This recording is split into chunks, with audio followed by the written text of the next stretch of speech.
If you were to stand on the surface of the moon and look back across the dark, silent void of space, you would witness a sight that stands in stark defiance of the rest of the solar system. You would see a brilliant sapphire sphere, wrapped in swirling white clouds gleaming against the endless black backdrop. It looks peaceful. It looks inviting. It looks like a jewel. But to a cosmologist, this blue marble is more than just beautiful. It is a problem. It is a thermodynamic paradox. By all the known laws of physics and planetary formation, that water should not be there. We live on a planet that is 70% covered in liquid water, yet we orbit a star that acts as a nuclear furnace. We exist in a zone of the solar system where the ambient heat should have boiled every drop of moisture away billions of years ago. The Earth should be a dry, scorched rock as barren as Mercury or as dusty as Mars. Instead, we are drowning in oceans. This water is the defining feature of our world, the cradle of our biology, and the solvent of our existence. But its origin remains one of the deepest, most contested mysteries in science. Did it fall from the sky in a rain of comets? Did it bleed from the rocks themselves? Or is it a ghost from a time before the Earth even existed? Tonight, we trace the origin of the oceans. We will go back to the time of fire, to the age of the great rains, and uncover the secret history of the water in your glass. To understand why our oceans are such an anomaly, we must first analyze the neighborhood. The inner solar system is a district of rock and fire. Mercury, the closest planet to the sun, is a blistered, airless world of iron and stone baked by relentless solar radiation. Venus, our twin in size, is a hellscape of crushing atmospheric pressure and runaway greenhouse heat where any primordial water was stripped away eons ago. Mars, the red planet, is a frozen desert, a place where water exists only as ice trapped in the polar caps or buried deep underground, a fossil of a wetter past. And then there is Earth. We are the violation. We are the only planet in the known universe where water exists in all three states simultaneously, as ice, as vapor, and crucially, as liquid. We are a water world in a region of space that is fiercely hostile to volatiles. The sheer volume of it is staggering. There are over 1.3 billion cubic kilometers of water on our surface. It fills basins 5 miles deep. It carves canyons. It saturates the atmosphere. And it flows through the veins of every living thing. This abundance defies the standard model of how planets are built. In the violent, hot, swirling disk of dust and gas from which the solar system formed, the area close to the young sun was simply too hot for water to condense. It should have been vaporized, blown outward to the edges of the system by the solar wind. The Earth formed in this dry zone. It was born from dry rocks in a dry region under a hot star.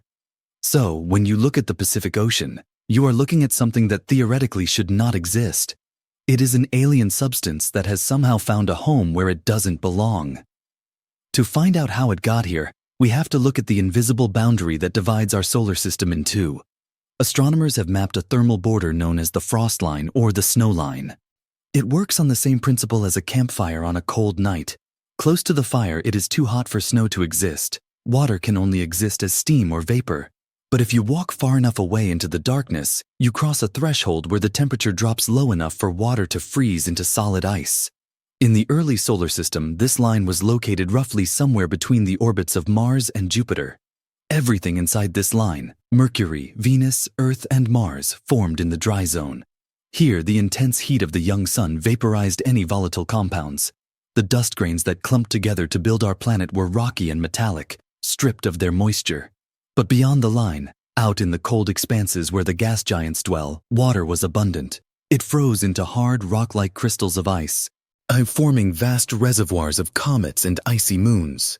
According to the laws of planetary formation, the Earth sits on the wrong side of the fence. We are built from the dry dust of the inner system, yet we are covered in the ice of the outer system. The birth of our planet was not a gentle accumulation of matter. It was a violent, chaotic demolition derby. 4.5 billion years ago, the Earth grew by accretion. Countless asteroids, planetesimals, and rocks smashed into one another, their gravity pulling them together into a growing sphere. Each one of these collisions released a tremendous amount of kinetic energy, which was instantly converted into heat. The young Earth was not just hot, it was molten. In this forge of creation, even if there had been traces of water trapped inside the original rocks, The intense heat of accretion would likely have boiled it away. It would have outgassed, rising as steam, and been stripped away by the fierce solar wind of the newborn sun, which was far more active and violent than the star we know today. The standard model suggests that the infant Earth was a bone-dry rock, a sterile ball of magma orbiting in a dust cloud. It had iron for a core and silicates for a mantle, but it lacked the volatile ingredients of life. It was a world without a drop of blue. Let us go back to that time, the Hadean Aeon. The name comes from Hades, the Greek underworld, and it is an appropriate title. If you were to look at the Earth 4.5 billion years ago, you would not recognize it. There were no continents. There was no green. There was no sea. The surface was a churning, glowing ocean of molten rock, a global lava field that radiated heat into the dark vacuum of space. The sky above this magma ocean was not blue. It was likely a hazy, toxic orange or red, choked with carbon dioxide, nitrogen, and vaporized rock. The atmospheric pressure would have been crushing. In this hellish landscape, water was a physical impossibility. Any molecule of H2O that touched the surface would have instantly flashed into steam and been lost to the upper atmosphere. This was the zero point of our planet. It was a world of fire defined by the absolute absence of the liquid that now covers it. And yet, looking at this burning sphere, we know that something miraculous was about to happen. However, just as the young Earth began to cool, just as it might have started to form a thin, fragile crust, the universe delivered a blow that reset the clock entirely. Now, this is the giant impact hypothesis. It suggests that about 4.5 billion years ago, the Earth was not alone in its orbit. It was stalked by another planetary body, a Mars-sized world that scientists have named Theia. The collision was inevitable. Theia slammed into the proto-Earth with a force that is beyond human comprehension. It was not merely an impact, it was a merger. The violence of this event liquefied the planet completely. It blasted trillions of tons of molten rock into orbit, a ring of fire that would eventually coalesce to form our moon. But for the story of water, this moment is critical because it was a sterilization event. The heat generated by the impact was so intense that it would have vaporized any volatile atmosphere the Earth had managed to cling to. If there were puddles, if there were early shallow seas or even damp rocks, they were instantly annihilated. The water molecules were blasted out into the vacuum, lost forever. The Earth was left spinning, wobbling, and utterly parched. It was a reset button that guaranteed a bone-dry beginning. After the violence of the Theia impact, a profound silence fell over the solar system. The debris cleared, the moon settled into its orbit, and the Earth began the long, slow process of healing. The magma ocean, once churning and white-hot, began to darken as heat radiated out into space. A skin began to form on the surface of the lava. This was the first crust, a jagged black landscape of basalt and obsidian, brittle and unstable, constantly cracking and sinking back into the molten depths below. Imagine a world of black glass under a faint, distant sun. There was still no sound of wind, for there was barely an atmosphere. There was no sound of waves. The only noise was the ticking of cooling rock and the deep, low rumble of the mantle beneath. It was a dry, silent, monochromatic world. The vessel was ready. The cup was formed, but it was empty. The water had to come from somewhere else. It had to be delivered. And about 3.9 billion years ago, the delivery service arrived. The solar system was not the stable clockwork mechanism we see today. The giant planets, Jupiter and Saturn, were migrating, shifting their orbits in a gravitational dance that threw the rest of the system into chaos. Their immense gravity acted like a slingshot, disrupting the orbits of millions of asteroids and comets residing in the cold outer reaches of the system. These icy rocks were hurled inward toward the sun and directly into the path of the Earth. This era is known as the Late Heavy Bombardment. For millions of years, the sky fell. The Earth was hammered by a rain of cosmic debris. These were not small meteors. They were mountain-sized chunks of rock and ice slamming into the black crust with the force of nuclear arsenals. Looking up from the surface, the night sky would have been a terrifying kaleidoscope of streaks and flashes. This was not a disaster. It was a supply run. These impactors were the carriers, the cosmic freighters loaded with the one thing Earth lacked. For decades, the leading theory was that comets, dirty snowballs from the edge of the system, were the architects of our oceans. It was a romantic notion, the idea that our oceans are essentially melted comets. But science demands evidence. To prove that comets filled our oceans, we had to taste them. We had to compare the chemical signature of the water on Earth with the water on a comet. Water is not always just H2O. Sometimes the hydrogen atom carries an extra neutron, turning it into deuterium, or heavy hydrogen. The ratio of normal water to heavy water acts like a fingerprint. In 2014, the Rosetta spacecraft analyzed the water on Comet 67P. The results were a shock. The water on the comet was heavy. It had a deuterium ratio 3 times higher than the water in our oceans. It was a mismatch. The romantic theory collapsed. The true carrier was something far less obvious: the asteroids. Specifically, carbonaceous chondrites. These dull gray stones act like cosmic sponges. Their mineral structures rich in hydrous clays that lock water molecules inside their crystal lattice. During the bombardment, it was likely these wet rocks that rained down in the trillions, delivering the oceans not as a flood, but as dampness trapped in stone, waiting to be liberated by fire. For a long time, the story of water was a story of delivery. We assumed the Earth was a dry vessel that had to be filled by an external hand. A bucket filled slowly over eons by a cosmic hose of comets and asteroids. But in recent years, a new and radical theory has emerged, one that challenges the very idea of a dry birth. What if the water didn't fall from the sky? What if it was already here, hidden from the very beginning? This is the inside job hypothesis. It suggests that the dust grains that originally coalesced to form the Earth were not as desiccated as we once believed. Even in the searing heat of the inner solar system, water molecules might have clung to dust particles, trapped inside the chemical structure of the rock itself. If this is true, then the Earth was born pregnant with oceans. As gravity crushed the dust into rock and the rock into a planet, that water was buried. It was locked away deep in the mantle, in the hot, pressurized rock thousands of miles beneath the surface. The oceans we see today are not an alien coating. They are the sweat of the planet. They are the result of the Earth exhaling the moisture it has held since the moment of its conception. This idea sounds physically impossible. How can solid rock hold water, especially in the crushing heat of the Earth's interior?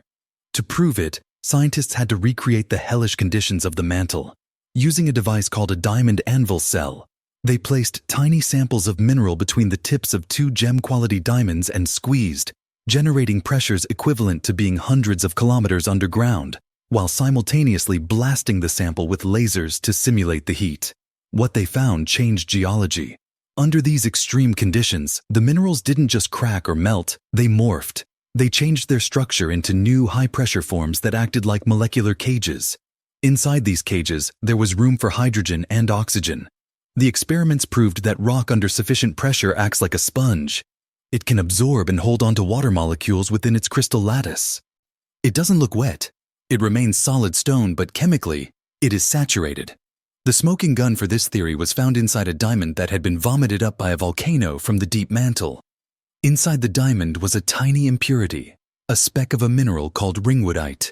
This mineral only forms at depths of around 400 to 600 kilometers, in the transition zone between the upper and lower mantle.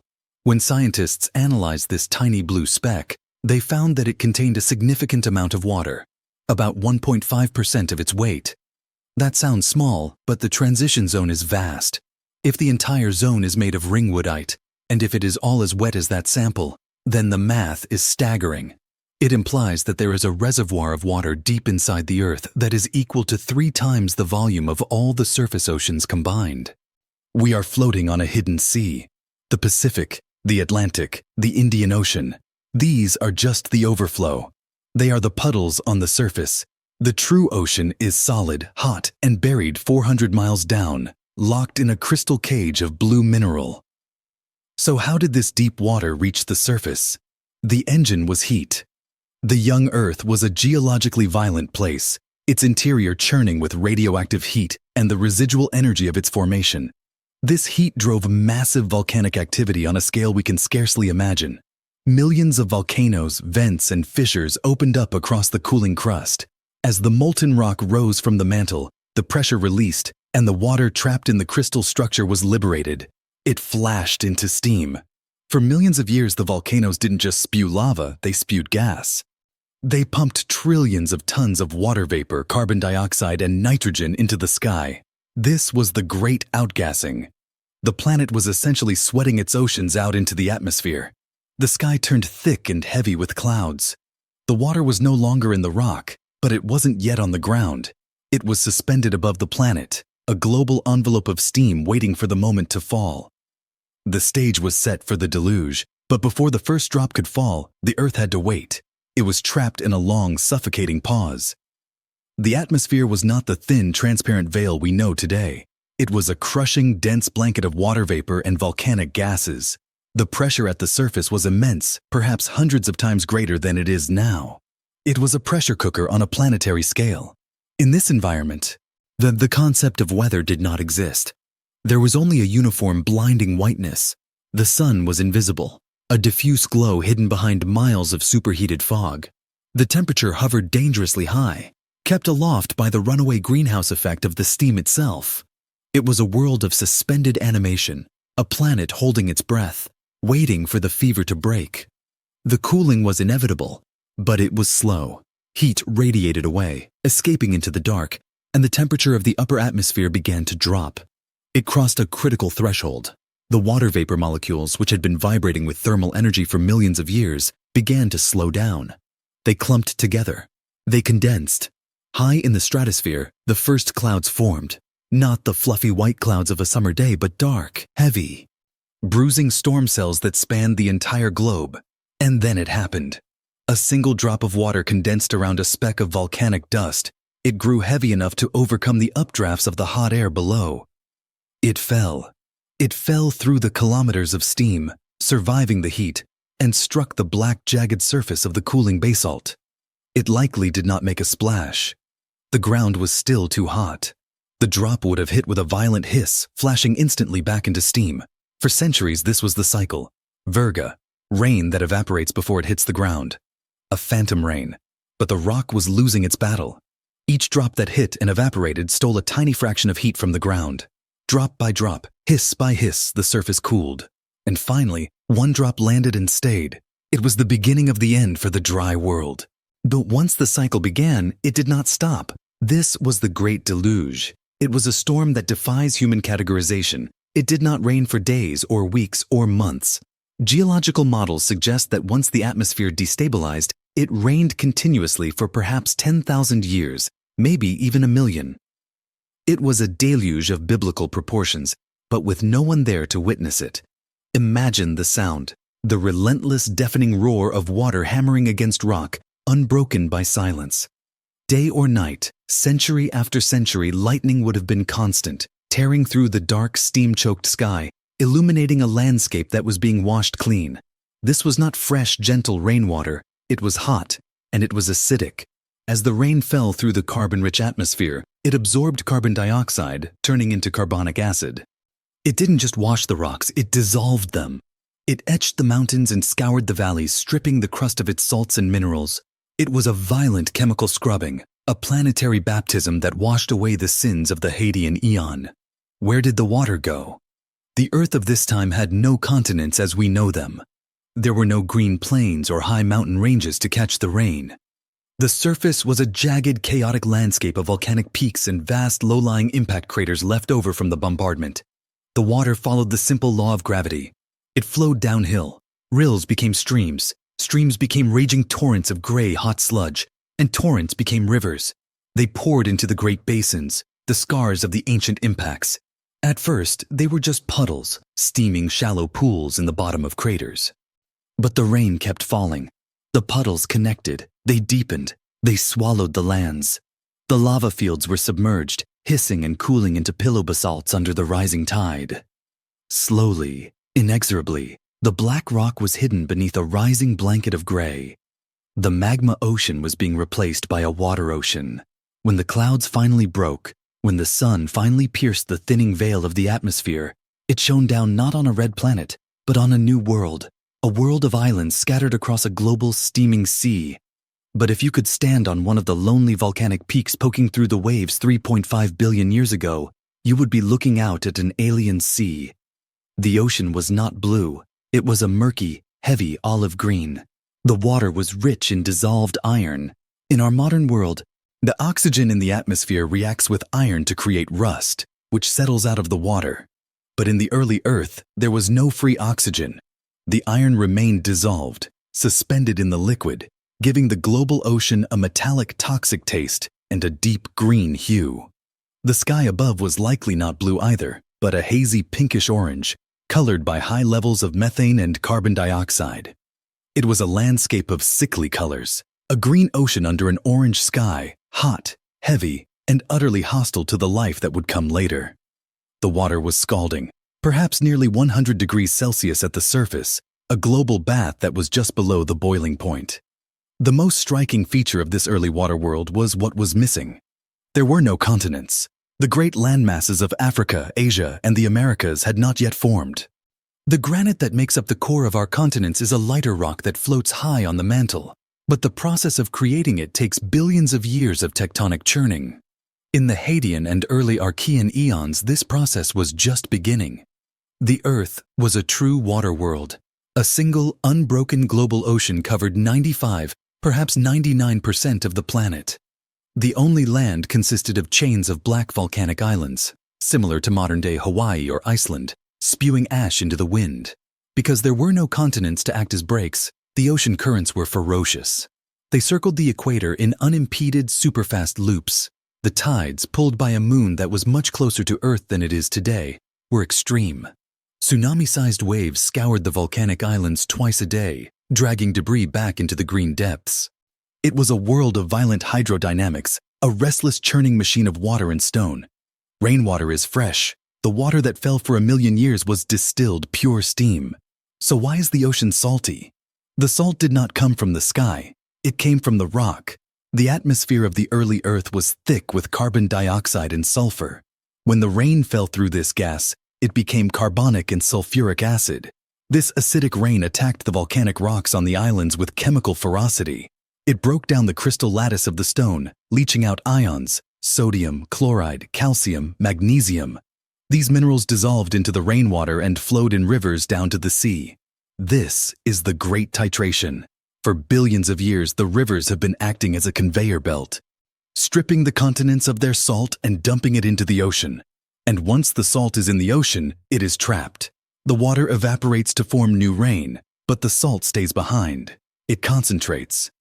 Over eons, this slow, invisible chemical weathering turned the fresh, acidic flood of the Hadean into the salty, alkaline brine of today. Every cup of seawater contains the dissolved ghost of a mountain that was washed away long ago. The ocean is not just water, it is a liquid fossil of the land. To find the true purpose of this new global ocean, we must dive. We must leave the storm-tossed, radiation-bathed surface and descend into the crushing blackness of the abyss. Here, along the fracture lines of the ocean floor, where the crust is thin and the magma is close, we find a phenomenon that bridges the gap between the geosphere and the biosphere. These are the hydrothermal vents. In the darkness, they look like chimneys, towering spires of mineral deposits belching black and white smoke into the water. But this is not smoke. It is superheated fluid, water that has seeped down into the crust, touched the magma, and shot back up, loaded with minerals. This is the meeting point of the planet's two great forces, fire and water. One specific type of vent, known as the Lost City Fields, creates a unique environment. Here the water is alkaline, warm, and rich in hydrogen gas. It bubbles up through microscopic honeycomb chambers in the rock. These rock chambers act like tiny test tubes. In this warm, mineral-rich darkness, protected from the chaotic violence of the surface, the water is doing something extraordinary. It is organizing. It is acting as a medium for complex chemistry, churning the raw elements of the earth until they begin to resemble something organized. Water is not a passive stage for life. It is the active ingredient. We have spoken of the water that creates, but we have not yet spoken of the water that destroys. There is a mystery that lies not in the fluid itself, but underneath it. If we lower the sea level in our minds, we reveal the things that the earth has chosen to forget. Our search for the lost lands begins in the vast, seemingly empty expanse of the South Pacific. Between Australia and New Zealand lies a void on the map, a stretch of blue silence. But if you were to pull the plug on the Pacific Ocean, you would see a site that defies modern geography. And New Zealand is not an island chain. It is merely the highest mountain peak of a sunken giant. Beneath the waves lies a sprawling landmass nearly two-thirds the size of Australia. This is Zealandia, the Earth's 8th continent. Unlike the others, Zealandia could not keep its head above water. Its story is a geological tragedy. As it drifted away from the supercontinent Gondwana 80 million years ago, the crust stretched like hot taffy. It thinned, lost its buoyancy, and sank. 23 million years ago, the ocean rushed in, drowning 94% of the continent. We sail over a ghost world, a submerged realm of fossilized forests and ancient riverbeds that have not felt the sun for eons. While Zealandia was lost to geological time, other lands were lost to human time. In the cold, grey waters of the North Sea, between Great Britain and mainland Europe, lies the grave of Doggerland. Just 8,000 years ago, this was not a sea, but a paradise, a vast, lush tundra that served as the true heart of Europe. The Thames did not flow into the ocean. It was a tributary joining the Rhine, winding across plains teeming with mammoths and our Mesolithic ancestors. We know this because the sea sometimes gives back what it stole. Fishermen dragging nets across the bottom of the North Sea do not just catch fish, they catch the blackened tusks of woolly rhinos and harpoons carved from antler. These artifacts are the debris of a drowned civilization, proof that where the waves now roll, there was once the smoke of campfires. The end of Doggerland was a slow apocalypse of rising tides, punctuated by a violent finale, the Storegga Slide. A massive underwater landslide off the coast of Norway triggered a mega tsunami that swept across the low-lying plains, erasing the heartland of Europe in a single afternoon. The story of these drowned worlds is not merely a chapter of history, it is a prophecy. We view our coastlines as fixed, but geology teaches us that the shore is a transient, moving boundary. We build our cities of glass and steel on the edge of the beast, hoping it remains asleep. But the history of the earth whispers that the beast always wakes up. While we anxiously watch the rising water, we remain largely ignorant of the alien world that lies beneath the rock itself.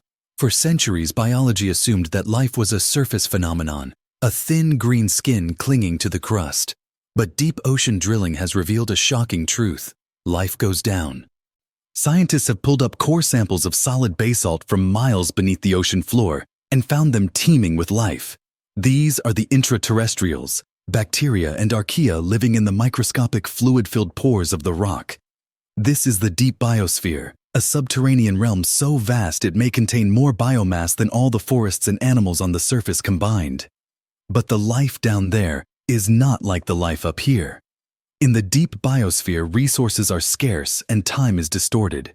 These organisms are the zombies of the deep rock.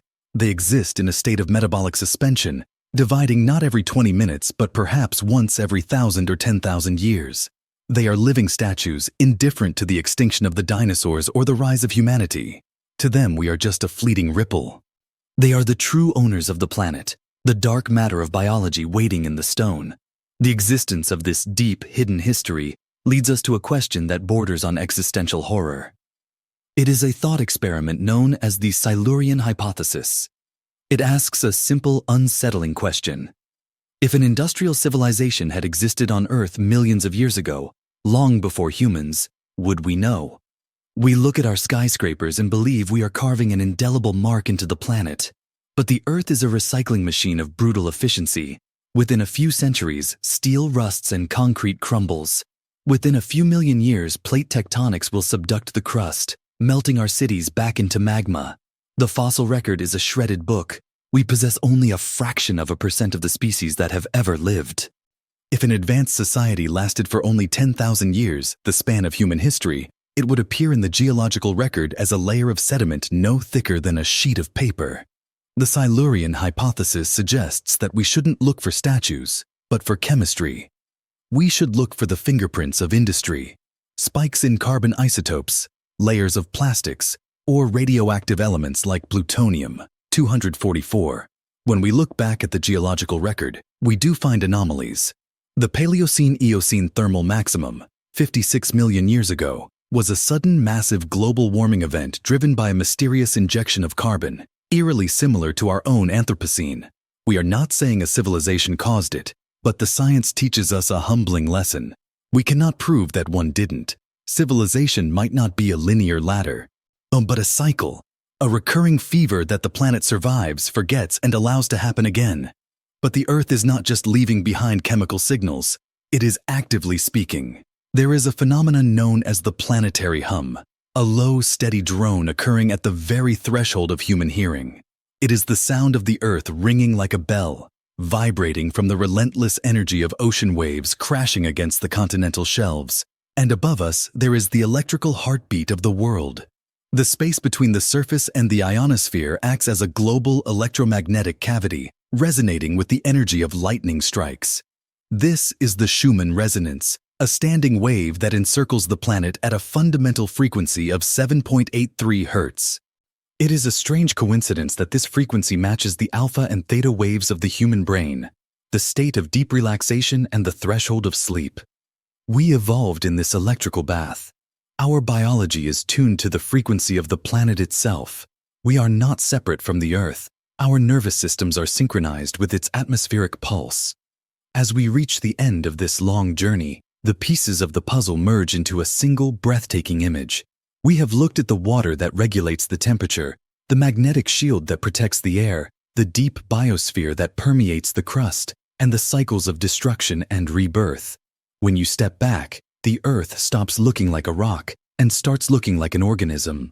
This is the Gaia hypothesis. It suggests that the Earth is a self-regulating, needy, complex system that maintains the conditions necessary for life. The volcanoes are the vents, the ocean is the blood, the atmosphere is the lung, and we, perhaps, are the neurons, the first part of this vast planetary body that has awakened to consciousness. We are the way the Earth knows itself. We came here asking where the water came from. We found that it is a cosmic traveler, a survivor of the Hadean fire, and a sculptor of continents. But in tracing the water, we found ourselves. The atoms in your body were once part of the asteroid that brought the sea. The salt in your blood is the memory of the primordial ocean. The electrical rhythm of your brain is the echo of the lightning in the sky. We are not passengers on this ship. We are the ship. We are the temporary shapes that the water and the rock take so that they can walk. And breathe and wonder. The history of the Earth is not something that happened in the past. It is happening right now, in you. You are the current chapter of the story. You are the memory of the planet made flesh. And now the journey is done. The cycle is closed. The water has fallen from the sky, carved the land, and returned to the deep. The lost continents sleep in the dark. The hidden bacteria wait in the stone, and the planet hums its low, steady lullaby. You can let go now. You are part of this vast, resilient, and beautiful system. The Earth has held you since the moment you were born, and it will hold you through the night. The silence you hear is not empty. It is full of life, full of history, full of stars. Let the rhythm of the planet carry you. Let the deep time wash over you. Good night.